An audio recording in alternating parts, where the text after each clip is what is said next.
Let's talk about Kanye West for a second. No, I'm not a fan, and no, I don't believe he's a musical genius either. He's just a guy who has realized that he's not allowed to think freely as a black American, just like Candace Owens or Brandon Tatum found out. If you don't go along, you won't get along. Maxine Waters actually said that Kanye sometimes talks out of turn.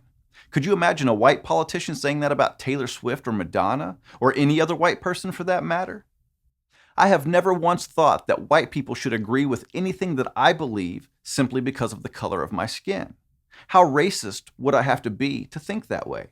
Trump's been in office for more than a year and he hasn't done one thing that has hurt the black community. Black unemployment is the lowest it's been in decades. So maybe all of the Democrats' talk of racism is just fear-mongering and Kanye figured it out.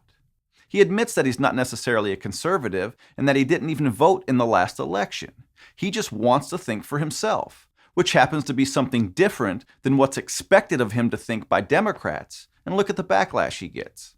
The Democrats have been the party of every bit of racist legislation throughout history, and to change their public perception, they've created this myth of the parties switching sides. But they can't really point to any racist legislation that the Republicans have written or passed into law, which I think would be necessary to prove that claim.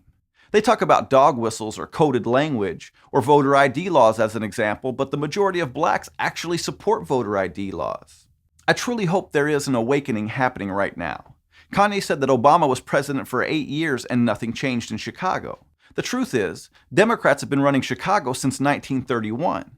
The current city council is made up of 48 Democrats, 1 independent, and 1 Republican. And it's not just Chicago. They have similar majorities in Baltimore, St. Louis, Detroit, D.C., Oakland, and New Orleans. In fact, anywhere blacks are in trouble, Democrats are in charge. But somehow they still have you convinced that your problems are created by Republicans. It's time to wake up and start questioning the lies that you've been fed. The Democrats are still using your identity to control you. It used to be by force, but now it's by fraud. And that's the simple truth. Thanks for watching. If you like this video, subscribe to our channel, and if you want to become a supporting member of Blue Collar Logic, click on the link in the description and give what you can.